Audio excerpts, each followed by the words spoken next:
Bonjour à toutes et à tous et bienvenue au plateau de votre émission Grand Jury. Nous sommes au jeudi 30, donc 30e jour du mois de juillet dans l'an 2015. Bonjour à vous toutes et à vous tous, surtout vous qui nous suivez sur les écrans de la télévision Espoir 47 dans la préfecture de Zio, donc la ville de Thiévié où nous sommes basés dans le quartier Bali.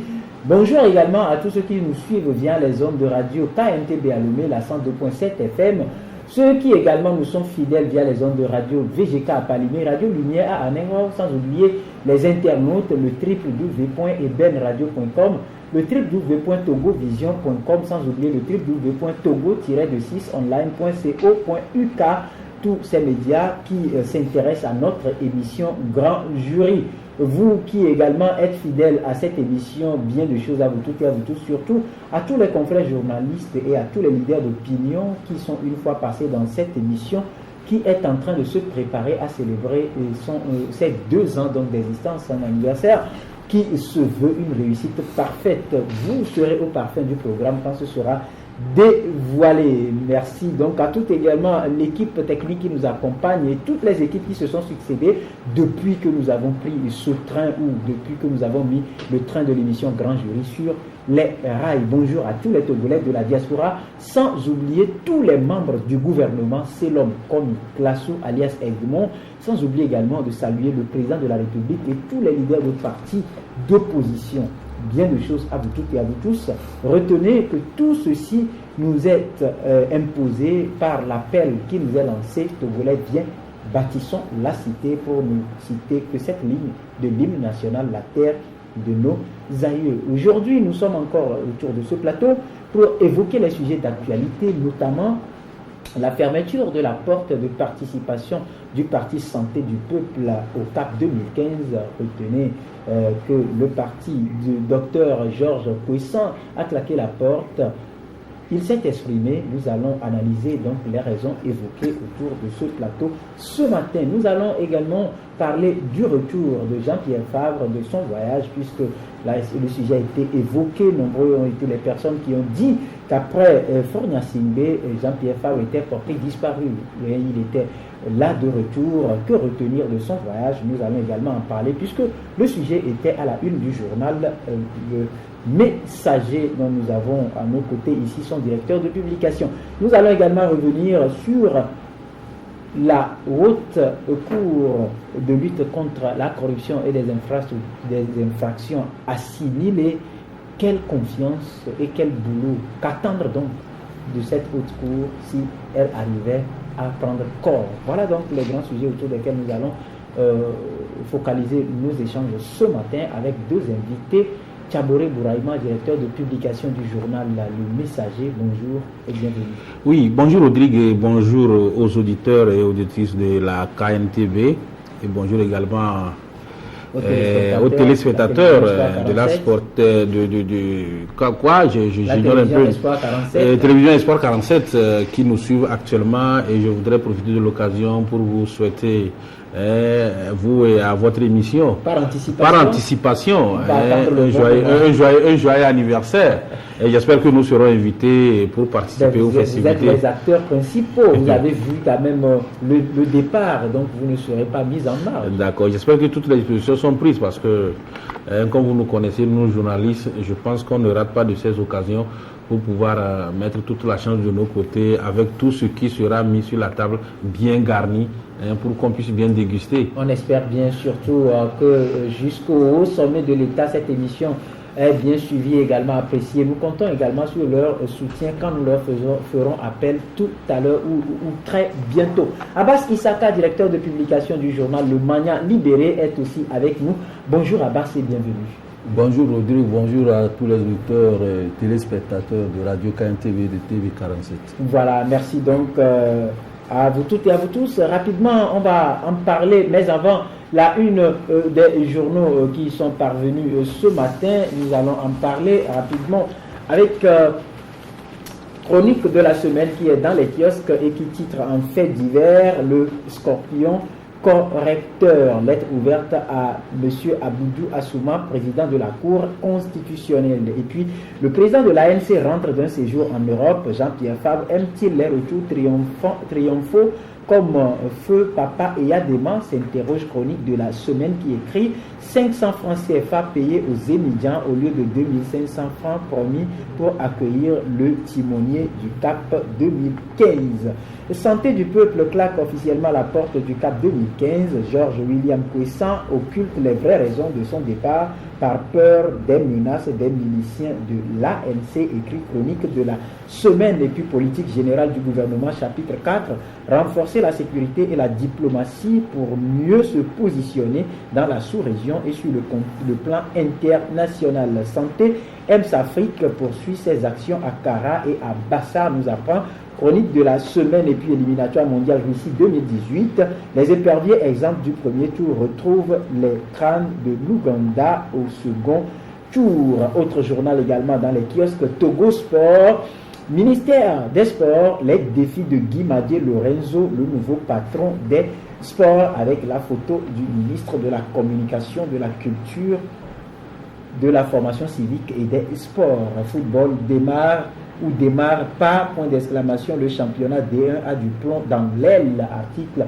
décoré avec les photos de Antoine Folie et de Folie Bazik Katari, président de Semassi Football Club. Et voilà 2015, au-delà de la tradition, la cohésion sociale.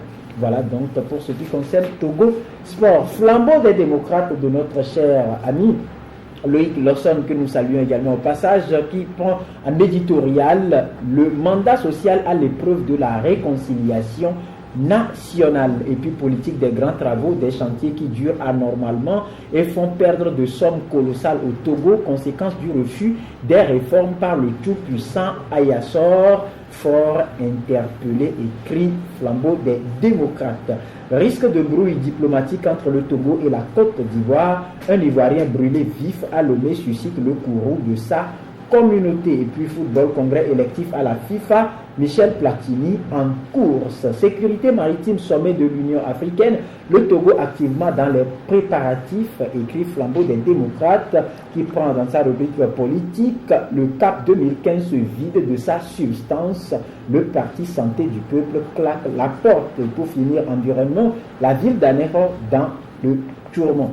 Et puis le perroquet de Germain Ayivi également, que nous saluons au passage dans les kiosques ce matin, qui écrit enseignement supérieur et intégration dans la fonction publique au Togo, les diplômes de BTS en péril. Plusieurs cadres des sociétés d'État officiant à la CET, la Poste, le port autonome de Lomé, l'OTR, Togo Cellulaire, Togo Télécom, etc.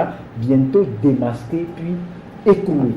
Élection à la tête de l'Union des professionnels agréés en douane, Jean Kokou Maouli Koussé sera le candidat de la liste Nouvelle Dynamique le 8 août prochain. Après avoir été corrompu à coups de milliards par le pouvoir et accepté des propositions d'accéder plus tard à l'Assemblée nationale, Jean-Pierre Fabre, de point de l'incohérence et de la démence d'un petit apprenti politicien. Sommaire, Sotral, les conséquences de la gestion approximative d'un docteur. La naissance du Sinasotrate face aux dérives meurtrières et à la gestion calamiteuse du DG Komlan Tendano. Et puis, coût d'établissement des pièces d'identité au Togo, tout est vraiment cher, écrit le perroquet ACO. Fédération togolaise de boxe pour venir au chevet de la discipline. Monsieur Benoît Adboubli Ataï, nommé au poste de conseiller et chargé du développement auprès de monsieur Azad Kelani Bayor. Voilà donc pour ce qui concerne la une des journaux parus dans les kiosques ce matin. Revenons autour de ce plateau rapidement pour retrouver nos invités. Tchabouré Bouraïma, vous en avez parlé, quelques journaux où sont revenus également sur le sujet. Le retour donc de Jean-Pierre Fabre au Togo après son voyage. Que retenir de ce voyage de Jean-Pierre Fabre? Non, on retient que c'est un leader politique qui est de retour après une tournée qu'on nous a annoncée en Europe. Et un leader politique, comme à son habitude, dès qu'il revient, je crois qu'il y a un confrère qui a eu à lui souligner, aime quand même les foules, les bains de foule. Et c'est ce à quoi on a assisté le samedi dernier avec le retour de Jean-Pierre Fabre. Donc nous avons vu une foule accompagnée des Émiliens et qui a ramené Jean-Pierre Fabre à son domicile et qui scandait également des slogans. Non, moi je dis, c'est tout à fait normal. Il a fait sa tournée, il est revenu. Maintenant, la population attend, les militants attendent également pour que compte rendu leur soit fait. Je crois que c'est ça l'essentiel pour que nous puissions savoir quelle a été la substance que Jean-Pierre Fabre nous a ramenée de l'Europe, qu'est-ce que ses interlocuteurs lui ont répondu et qu'est-ce qu'il compte faire par rapport à l'avenir du pays, parce que il est le chef, le fil de l'opposition, et vous n'êtes pas sans savoir qu'il a également un rôle à jouer dans la démocratie que nous sommes en train de construire aujourd'hui dans notre pays. Donc voilà en tout ce que je peux constater du retour de Jean-Pierre Fabre. Sinon, il n'y a rien d'extraordinaire. C'est un retour comme les autres. Un retour comme les autres, Abbas Issaka? Non, en fait, Jean-Pierre Fabre a fait sa tournée. Il est allé peut-être pour faire ses démarches et autres. Il est arrivé à Paris avec dans sa valise les soi-disant PV, les procès-verbaux, les preuves de sa victoire qu'il va aller brandir auprès des partenaires. Moi, je me dis que peut-être que ça a été mal fait, puisque en fait, ce n'est pas à la communauté internationale, mais aux partenaires en développement, ceux-là chez qui il est parti, qui vont rétablir l'ordre constitutionnel qui a été fait. C'est-à-dire que ce n'est pas eux qui vont dire que Jean-Pierre Fabre a gagné et qu'il n'a qu'à revenir prendre le pouvoir, puisque les choses sont déjà passées, les élections se conjuguent au passé. Il faut tourner la page et voir l'avenir. Lorsqu'on trébuche, il faut regarder là où on a trébuché au lieu de continuer par voir là où on est tombé. Donc, il est allé, il a dit qu'il a convaincu les gens. Normalement, après cette tournée, lorsqu'il est revenu, on devait avoir une réaction à chaud.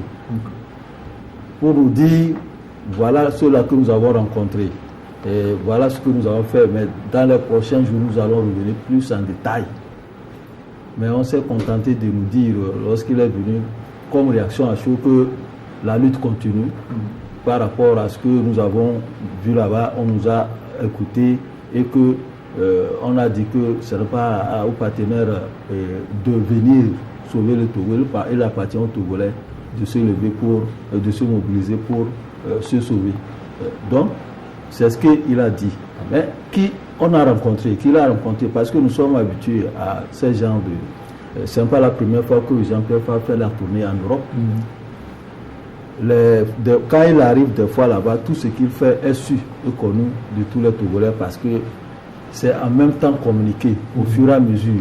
S'il rencontre telle personne, on sait qu'il a rencontré telle personne, et le même jour, on nous dit de quoi il a été question dans les discussions. S'il a rencontré la diaspora, on sait la réunion qu'il a tenue avec la diaspora, ce qu'ils se sont dit, nous sommes au courant. Mais cette fois-ci, cette tournée a été comme...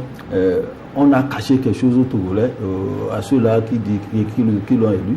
Donc, on a caché quelque chose aux Togolais et en principe, on nous a dit même qu'il a été reçu à l'Élysée.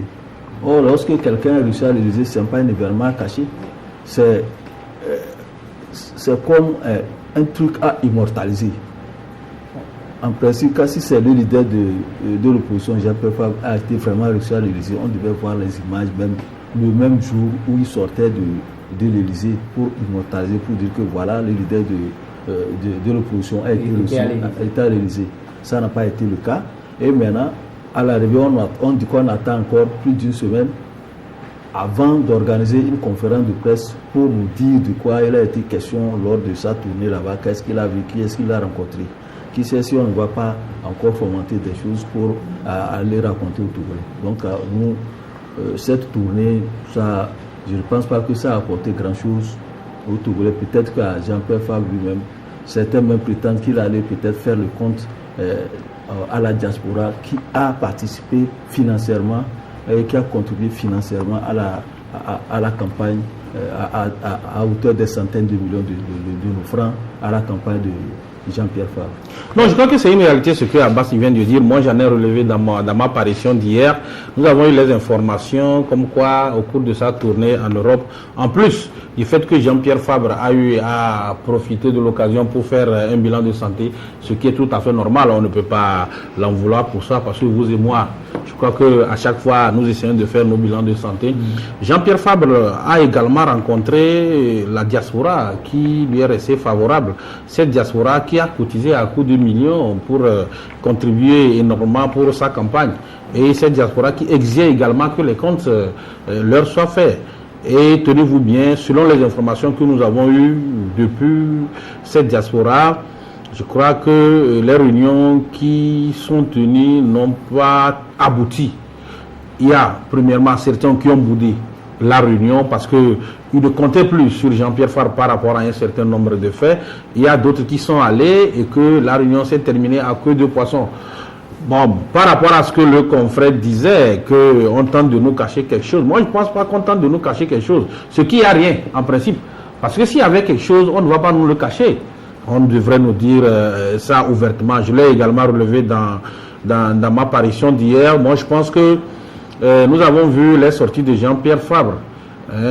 Cette dernière n'en est pas une. Je crois que Jean-Pierre Fabre, à chaque fois qu'il a fait des sorties, il y a des médias ici qui essaient de relayer ses activités au jour le jour, dans les moindres détails, avec les images à l'appui. Je me rappelle bien, lorsqu'il était en Côte d'Ivoire, il y a des médias qui ont relevé le même jour qu'il a été reçu par le président Ouattara. Il y a sur les réseaux sociaux, on a balancé les images. Le lendemain, en même temps, les gens l'ont relayé. Moi, je pense que si cela avait été le cas au niveau de l'Europe, on nous aurait montré également ces images et donné les informations. Moi, je pense qu'il ne faut pas essayer de tromper le peuple. Il faudrait quand même que les gens puissent savoir ce qui a été dit, ce qui a été fait en Europe. Et moi, je pense on va attendre quand même voir d'ici mercredi, parce qu'on nous annonce que c'est mercredi qui va faire sa sortie pour faire le bilan de la présidentielle et également annoncer les perspectives de sa lutte.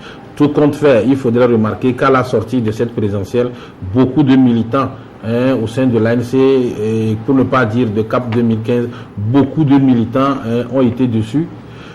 Ils ont été dessus non pas parce que, comme ils ont l'habitude de le dire, qu'une victoire a été volée, ils ont été dessus parce que par la performance de leur candidat et par tout ce qui a entouré la candidature de Jean-Pierre Fabre, avec les défections par-ci, les défections par-là. Je crois qu'on va revenir avec la dernière qui s'est produite avant-hier. Et je pense que les Togolais, c'est vrai qu'en politique, il n'y a pas de vérité absolue. Les politiciens se servent du mensonge pour pouvoir conquérir leur électorat. Mais je pense qu'un minimum de vérité serait bien pour le peuple togolais qui aujourd'hui aspire à un développement harmonieux, et que les leaders qui estiment qu'ils sont en train de lutter pour ce peuple ont le devoir de rendre compte et que de dire une certaine vérité à ce peuple pour savoir pour que le peuple sache ce qu'ils sont en train de faire. Aujourd'hui, je crois que le peuple lui-même est en train de voir l'évolution des différentes actions de nos acteurs politiques, et c'est au peuple maintenant de rester vigilant et de savoir où en principe se trouve son intérêt. Nous, on ne va pas ici, ce sont les constats, nous sommes en train de relever, et le peuple a vu ce qui est en train de se passer depuis cette présidentielle, depuis l'avènement de CAP 2015, depuis ces différents regroupements qui ont été faits au sein de cette opposition. Qu'est-ce que ça a donné? Qu'est-ce que ça n'a pas donné? Je crois que c'est au peuple d'en tirer les conclusions. Est-ce qu'aujourd'hui on peut considérer tout ce que vous venez d'énumérer comme constat, comme changement de stratégie au niveau du staff de Jean-Pierre Fabre? Jean ne peut communiquer sur ces mouvements ou ainsi de suite, et tout englobé dans le cadre d'une conférence de presse? En fait, on nous a annoncé qu'il y aura un plan B, parce que vous n'êtes pas sans savoir que de 2010 à 2015, pendant 5 ans, Jean-Pierre Fabre avait aussi marché avec ses militants pour réclamer la victoire, une prétendue victoire de 2010 jusqu'à 2015. Aujourd'hui, on dit le mal, parce que au lendemain même de ces manifestations, de cette élection des résultats, il y a eu une manifestation qui a été organisée, qui a rassemblé aussi les militants de CAP 2015 sur le terrain de Anukopé. Et après, on a encore annoncé une autre manifestation de 3 jours, 3 manifestations qui devaient avoir lieu, mais cette tentative a échoué parce que les militants étaient fatigués. Et c'est là on nous avait dit qu'il y aura un plan B. Et le plan B, on s'attendait à ce que peut-être qu'on allait changer de stratégie de lutte pour réclamer et revendiquer la victoire, mais nous sommes là. 3 mois même après les résultats qu'on a donnés, on dit toujours qu'on revendique une victoire. Je ne sais pas si la stratégie consistait à ne pas présenter les preuves au niveau de la Cour constitutionnelle pour que la Cour constitutionnelle confonde les PV du CAP 2015 et ceux que la CENI a transmis pour qu'on fasse au moins le truc. Si c'est ça qui consistait à ne plus respecter les institutions de la République et à aller défendre sa victoire au niveau des partenaires, puisqu'il était allé à l'ambassade de l'Allemagne pour dire qu'il a présenté ses preuves au niveau aussi de l'Union européenne, de l'ambassade de France. Il était allé rencontrer les ambassadeurs qui lui ont dit que non, les choses sont déjà passées. Et après, il a encore reparti en Europe pour présenter aussi les preuves de ces sujets. Je ne sais pas si c'est ça qui constitue le point B. Et ce point B-là, maintenant, on revient de l'Europe, on dit que la lutte continue et qu'on compte sur la mobilisation populaire pour avoir la victoire jusqu'à la fin de cette année en 2015. Ce qui veut dire qu'il y aura le renversement de la situation, que Fabre va reprendre le pouvoir en 2015. Or, le Togolais déjà... C'est indiscret. Et puis on est déjà habitué à ce genre de discours, on dit qu'on donne des ultimatums à Faure Gnassingbé, que c'est le temps de quitter le pouvoir et tout ça là. Et c'est ça qui commence. C'est la même stratégie de 2005 et de 2010 à 2015 qu'on est en train de ramener, de raviver.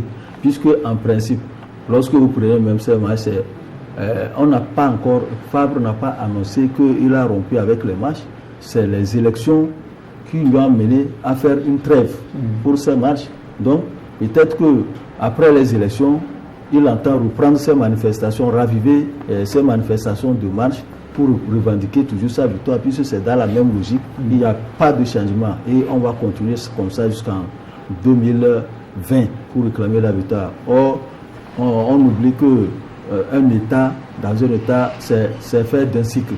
C'est-à-dire, le processus électoral est fait d'un cycle. Il y a la période préélectorale, la période électorale et la période post-électorale.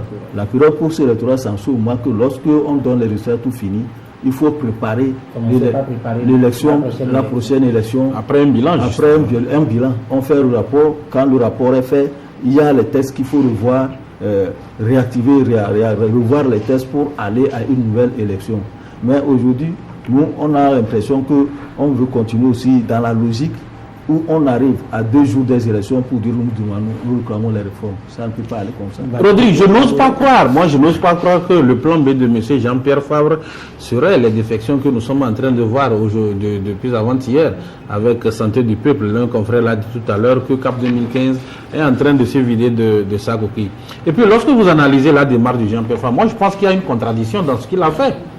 Parce qu'on ne peut pas se dire qu'on a besoin du soutien d'un peuple, qu'on compte sur la mobilisation populaire et que ce peuple soit resté sous sa soif avec les preuves que Jean-Pierre Fabre. En principe, c'est au peuple qu'il faut montrer les preuves de sa victoire. Comment?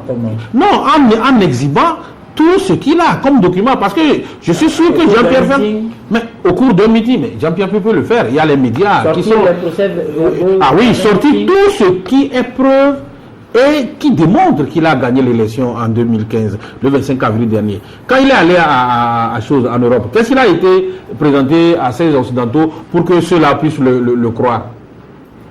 Monsieur Rodrigue, je pense que c'est là, toute la question est là. Il y a contradiction. Parce qu'en fait, c'est au peuple qu'il faut montrer la preuve de sa victoire pour que le peuple puisse croire en ce qu'il est en train de dire et se mobiliser derrière lui. Mais aujourd'hui, ce n'est pas le cas. Mais on va en Europe pour dire qu'on est en train de montrer la preuve. Je ne sais pas si ce sont les Européens qui vont venir ici se mobiliser et mobiliser le peuple pour que le peuple puisse croire en ce qu'il dit. Voilà là où je dis il y a contradiction. Il y a contradiction et vous convenez avec moi qu'il y a contradiction dans la démarche de Fabre. En plus de cela, il y a une cour constitutionnelle qui était là. La Cour constitutionnelle qui a validé la candidature de M. Fabre, en principe qui était habilité à statuer sur les cas de contentieux. Mais M. Fabre et son regroupement en CAP 2015 ont carrément rejeté l'idée. Oui, mais au même moment, c'est cette Cour constitutionnelle qui valide leur candidature à cette élection. Vous voyez, donc ça veut dire qu'il y a contradiction. M. Fabre évolue de contradiction en contradiction dans ce qu'il est en train de faire. C'est ce qui n'est pas normal. Moi, je pense que, je l'ai toujours dit, hier je disais ça sur une chaîne de radio, et je pense que nous avons besoin d'une opposition qui est bien structurée, une opposition qui essaie d'apporter un peu du sang neuf au sein de la population. Mais il y a moyen, l'opposition est bien là. L'opposition est bien là, c'est parce qu'il n'y a pas d'idée, il n'y a pas de vision. En tout cas, c'est ce que moi je pense. S'il y avait vraiment de vision, on n'en sera pas là aujourd'hui. Une opposition qui se déchire à l'approche des élections ou après les élections, une opposition qui se déchire autour de la distribution des sièges au niveau de la CENI, au niveau des CELI, vous comprenez que ça va mal, ça va de mal en pire, Et quand vous faites comme ça, je pense que vous donnez libre cours au pouvoir en place de faire ce qu'il veut. Et que demain, il ne faudrait pas accuser ce pouvoir de n'avoir pas agi en faveur du peuple. Heureusement que moi je dis heureusement parce que nous avons un gouvernement qui est sensible à certaines préoccupations de nos populations et qui s'attelle quand même à le faire aujourd'hui. Sinon, ailleurs où on a une opposition qui est déchirée, une opposition qui n'arrive pas à se repérer pour pouvoir constituer un contrepoids contre le gouvernement en place, je crois qu'il y a certains dirigeants qui en font à leur tête, Certains dirigeants qui en font à leur tête. Moi, je pense que l'opposition aujourd'hui a appelé à faire une rétrospection, à se restructurer et à réfléchir mûrement pour voir comment est-ce qu'il faut continuer la lutte. Sinon, on a besoin d'elle. On a besoin d'elle pour que nous puissions construire notre démocratie. C'est très important. Très important. On a besoin de l'opposition au même moment, selon les acteurs même qui se réclament de cette opposition. Les murs seraient très lézardés, d'où ces départ en cascade ou encore ces désaccords, si on peut les appeler ainsi, puisque comme Taboré venait de le dire, à l'approche de l'élection présidentielle, on a assisté à beaucoup de choses, des défections dans plusieurs rangs.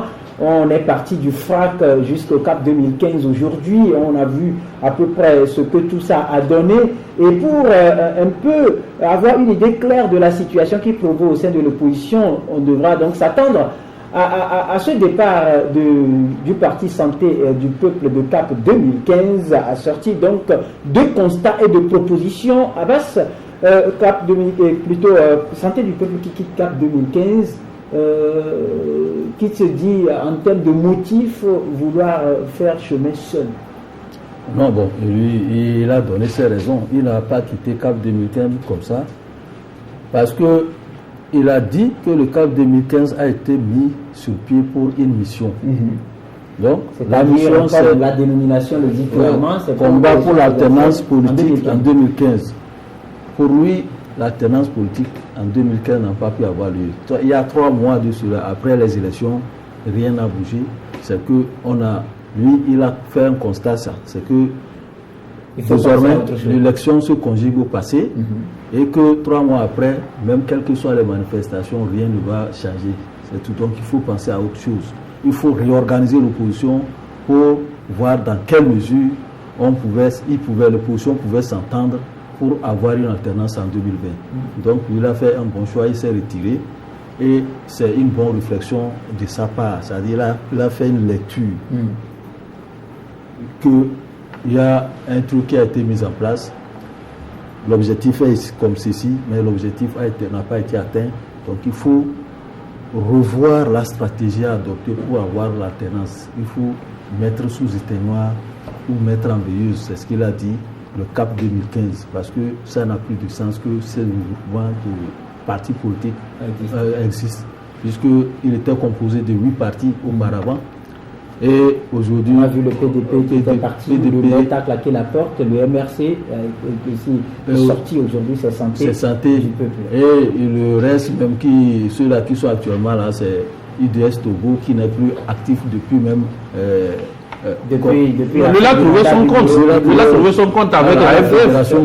Donc depuis ça là, il ne reste que Abichessa, c'est-à-dire le PSR, et puis la CDPA plus l'ANC qui sont là en train de dire qu'il y a un regroupement de partis qui construit le CAP 2015. Or, lorsqu'on voit tout ça là, le CAP 2015, aujourd'hui, il ne reste que l'ANC seul, puisque quand on prend le PSRE, la CDPA, ils ne sont que des accompagnateurs. Donc, la démission même le départ de Santé du Peuple, on l'avait dit depuis. Le 9 juillet, quand ça a commencé avec les rumeurs, il est monté sur des chaînes de radio pour nous démentir, pour dire que non, ce n'est pas vrai que les gens mentent à son compte. Et que s'il devait partir, il devait le faire comme ça et que lui ne partira pas du CAP 2015. Aujourd'hui, ça fait 2 ou 3 semaines après, il vient lui-même sortir un communiqué pour dire qu'il n'est pas. Il a organisé une conférence de presse pour annoncer son départ officiellement. Donc, il ne faut pas que les politiques là nous prennent pour des menteurs, c'est eux-mêmes qui sont des menteurs, parce que quand il y a quelque chose, nous le disons. Pour Abbas Kawa, c'était la même chose. Son programme avait commencé, on a dit que ça, lui aussi il est parti sur les radios pour dire non, c'est pas vrai que lui est toujours au CAP 2015. Mais après, c'est quelques jours après, c'est Santé du Peuple, le coordonnateur de Santé du Peuple qui a signé une lettre qu'il leur envoyait et c'est Madame Adjamao qui l'a appelé pour lui dire ça. Et il est revenu sur la radio pour présenter ses excuses aux populations par rapport à ce qui s'est passé. La même situation avec le net. La même situation avec le net. Parce que j'étais le premier à publier cette situation, comme quoi il y avait brouille entre le net, le PDP et certains par rapport à la discussion. Mais M. Djeritama avait tenté de nier la situation. Je crois que lors d'une émission où Jésus était à Canal FM, il avait dit, bon, ce n'était pas le cas. Mais quelques semaines après, c'est ce qui est arrivé. C'est ce qui est arrivé pour appuyer ce que le confrère était en train de dire. En tout cas, nous, on ne dit rien sans rien. On ne dit rien sans rien. Donc, en clair, aujourd'hui, si on vous comprend, on devrait s'attendre à cette situation-là. Non, on devait s'attendre à cette situation.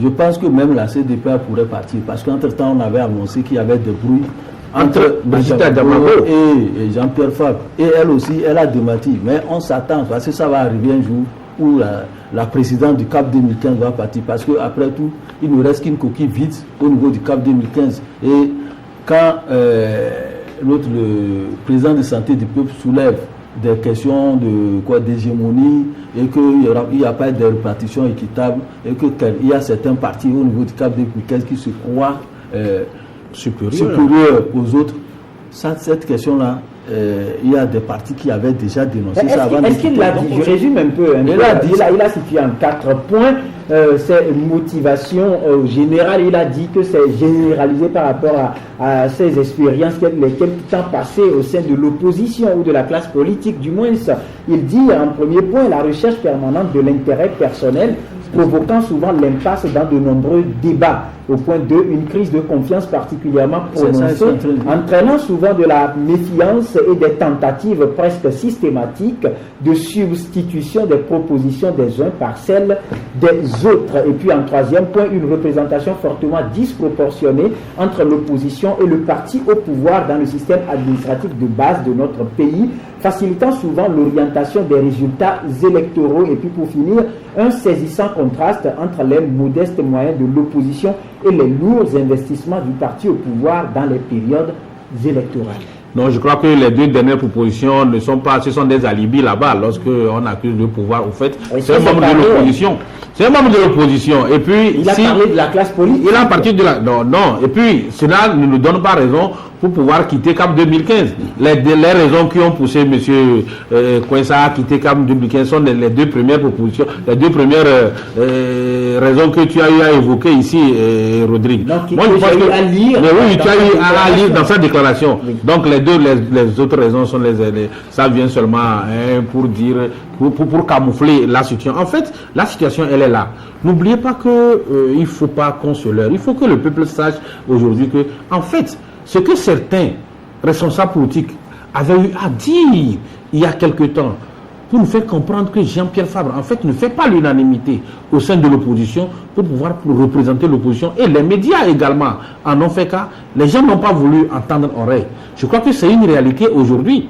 C'est une réalité aujourd'hui. Vous voulez dire que c'est la personne de Jean-Pierre Fabre qui pose problème? En fait, il y a ça également. N'oubliez pas aussi qu'au sein de l'ANC, c'est ce que les gens ne disent pas. Au sein de l'ANC, il y a également un problème. Aujourd'hui, oui, il y a également un problème. Il y a également un problème et ce problème relève également de cette histoire d'hégémonie où il y a certains qui s'accaparent d'un certain nombre de choses et d'autres sont délaissés. Il y a ce problème qui est là. Il y a ce problème qui est là. Même si les gens ne veulent pas nous dire ça, je crois que ce problème existe. Et il y a bruit en ce moment, même si ce n'est pas encore sorti. Mais je dis une chose, il n'est pas tard pour se ressaisir. On avait déjà dit ça. Les médias avaient déjà annoncé que ces regroupements, c'était des regroupements de façade, des regroupements de dupes, où certains également se croient plus supérieurs. Mais nous avons été traités de tous les noms ici parce que on estimait qu'on devrait en réalité dans nos colonnes faire le lit à cette opposition plutôt que de dire la vérité à cette opposition pour qu'elle puisse se réveiller pour jouer son rôle, comme je l'ai dit tantôt, de veille, son rôle de contrepoids au pouvoir pour que cette démocratie puisse être bien installée dans notre pays. Moi je pense que, je l'ai dit tantôt, le confrère également dit tantôt, il faut rester, l'opposition doit faire un retrait, réfléchir, penser pour voir ce qu'il y a lieu de faire. Parce qu'aujourd'hui, un gouvernement sans opposition, ou bien un pays sans opposition, je ne voudrais pas assister parce que c'est un laisser-aller. Et ce n'est pas normal. Il faut qu'il y ait une opposition pour pouvoir contrôler un certain nombre de choses et réagir à tout moment. Vous aurez pu constater que depuis avril jusqu'à ce jour, ce sont les médias qui jouent un rôle de contrepoids. Ce sont les médias qui attirent parfois l'attention des dirigeants sur un certain nombre de choses. Et aujourd'hui, l'opposition est complètement effacée. L'opposition, il n'y a plus rien, on n'entend plus de réaction, sauf une que j'ai lue, je crois qu'il y a 1 mois ou bien 2 mois, des mots gogués par rapport à la mise en place de la haute autorité. De la haute autorité. Non, je crois que l'opposition a besoin de se réveiller. L'opposition doit se réveiller. L'opposition doit se réveiller elle doit être également consciente du fait qu'elle a des problèmes et chacun doit faire un sacrifice. Chacun doit faire un sacrifice au sein de cette opposition pour pouvoir se constituer. Mais aujourd'hui, alors, si elle décide qu'elle veut, chacun décide, les partis de cette opposition décident d'évoluer en rang dispersé, moi je pense que chacun en tirera les conséquences. Ça veut dire que tous les membres de ce parti, bien tous les responsables sont sûrs d'eux-mêmes. C'est pourquoi ils ont pris cette décision. Mais encore une fois, l'opposition a besoin de se structurer et que nous avons besoin d'elle aussi pour construire notre démocratie. Oui, Abbas, comment lisez-vous finalement l'avenir de l'opposition togolaise?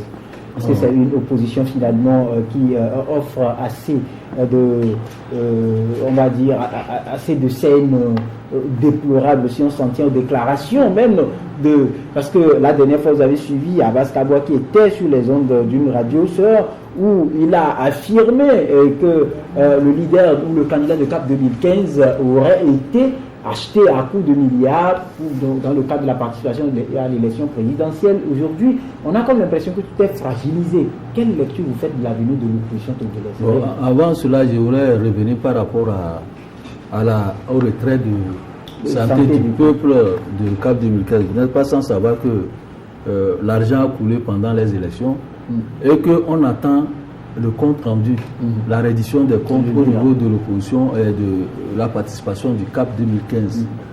Et c'est le mercredi prochain peut-être qu'il y aura cette conférence de presse où il y aura le compte rendu, le bilan de ce qui s'est passé pendant les élections. Mais pendant ce temps, si on veut faire ce rapport, santé du peuple qui a participé activement à cette campagne aux côtés de CAP 2015, est-ce que santé du peuple va aller...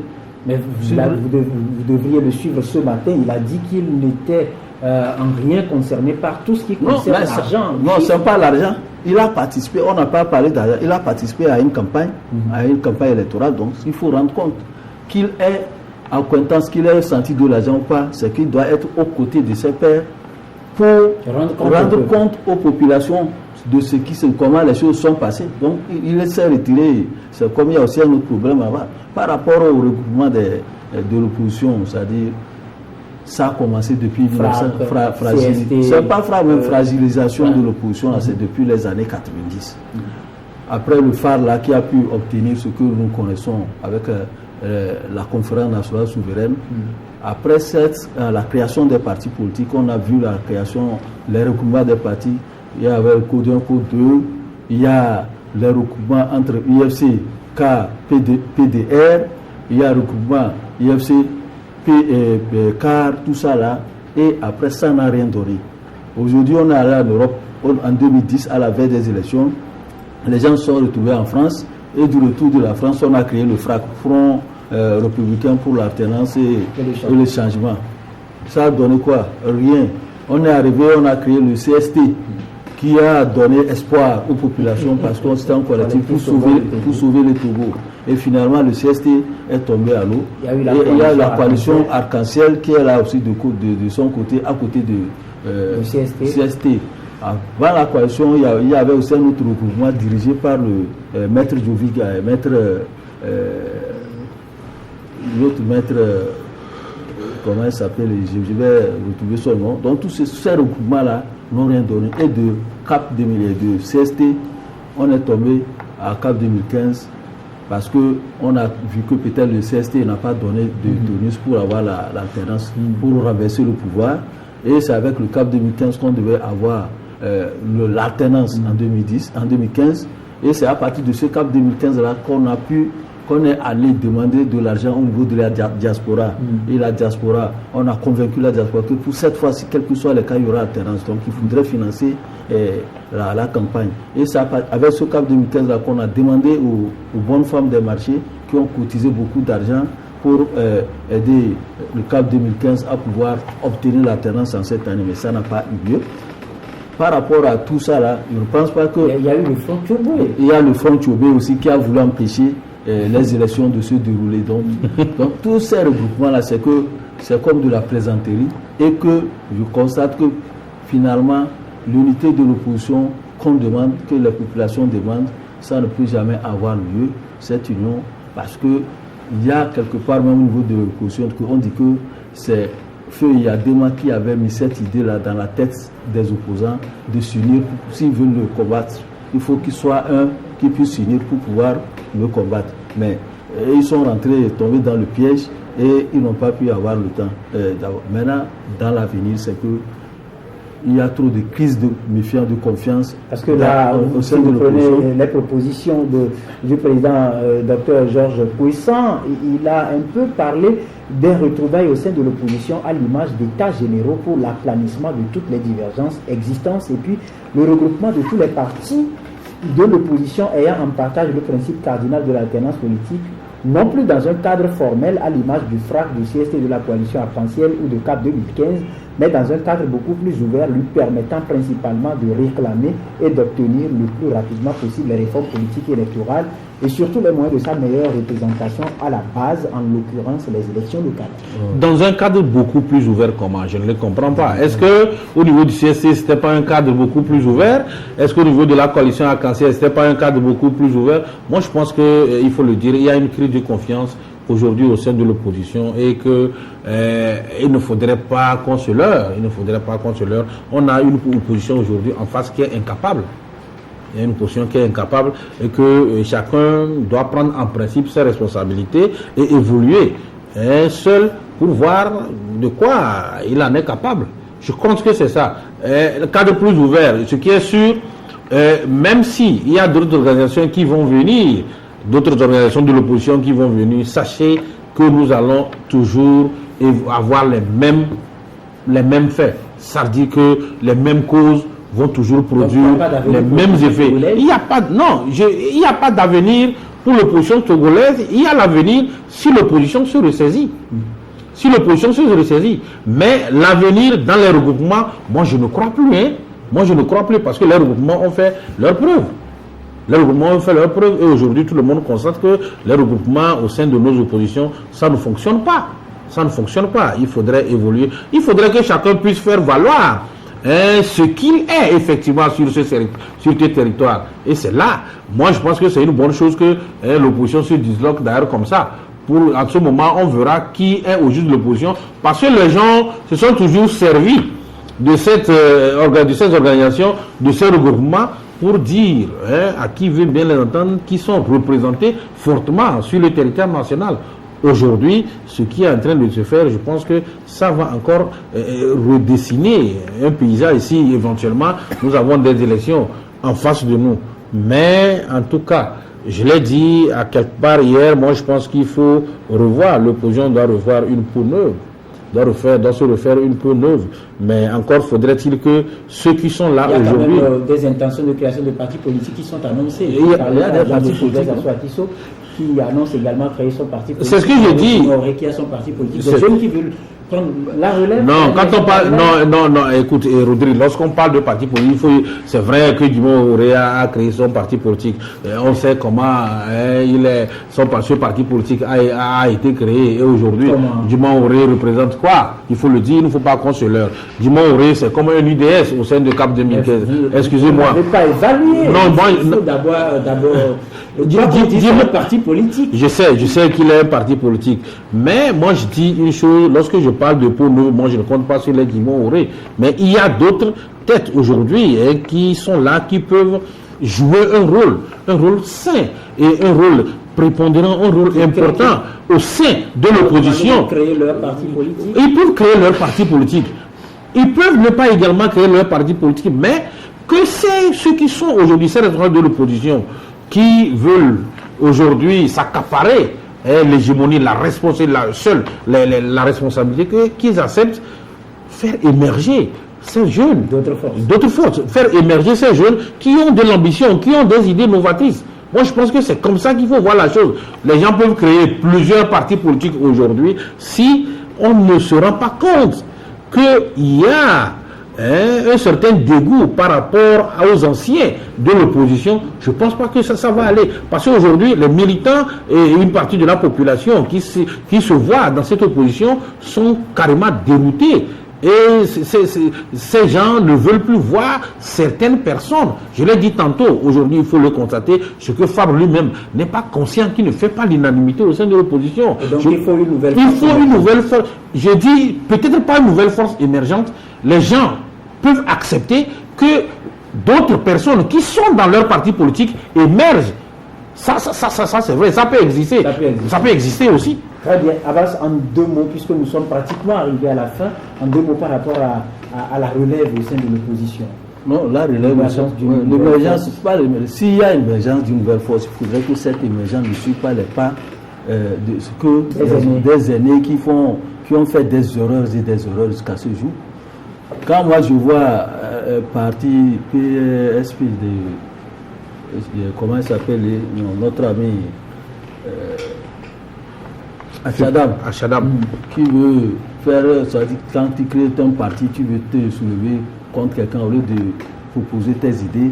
Pour lui, c'est quoi? Ça dit, c'est suivre ce que le CAP 2015 bien l'ANC fait, ça ne peut pas arriver. Vous voyez comment le net est en train de faire au moins des percées. Donc, depuis même que les élections sont terminées, est-ce que vous avez entendu les partis politiques se prononcer sur les réformes? Personne ne s'est prononcé, aucun. J'ai seulement M. Tchassouna, MCD là, qui a tenté de se prononcer sur des réformes au niveau des chaînes de télévision, de radio, à part lui qui a parlé et a dit, le reste là, personne, aucun de nous n'avance l'idée des réformes. Qu'est-ce qu'on va faire pour aller aux réformes, puisque le chef de l'État a mis en place une commission pour aller aux réformes en profondeur. Personne n'en parle et on s'était, on attend. Et vous croyez que c'est dans cette situation qu'il y aura une bonne opposition au Togo? Il n'y aura pas si les jeunes qui sont là, la relève qui est là, ne pensent pas autrement, ne fait pas la politique autrement que ce que les gens là nous ont fait voir depuis plus de 25 ans. Donc il faudrait, si la relève qu'il y a, que cette relève-là ait d'autres ambitions. Nous sommes dans un monde au XXIe siècle où il y a des idées à développer, mais tu ne peux pas créer un parti politique en disant que c'est tel que je combats. Lorsque ça fait fausse route. Mets tes idées et convainc les populations. Convainc le peuple que voilà nos programmes de société, voilà ce que j'ai à vous présenter, au lieu de dire qu'on est là contre quelqu'un. Et c'est moi ou rien. C'est moi ou rien. En tout cas, sommes-nous pessimistes? Je n'en crois pas, puisque il y a toujours le temps au temps, mais ça nous rappelle quand même une citation d'un artiste togolais de la chanson Paix à son âme, brigadier, Sa Majesté Brigadier Zimba, qui a dit « Le pessimisme est mère de la résignation et toute résignation est ennemie du progrès. » Et nous également, nous allons au pays d'Alassane Ouattara, donc en Côte d'Ivoire, pour nous rappeler les lignes de cet artiste qui a dit « Tout change, tout évolue, seuls les imbéciles ne changent pas. » Allez-y comprendre. Bonne journée donc à vous toutes et à vous tous. Merci à nos invités, surtout à toute l'équipe technique qui nous a accompagnés, Soumé Aoudia, Ossili Georges et puis Octavio Alago. Bonne journée, au revoir.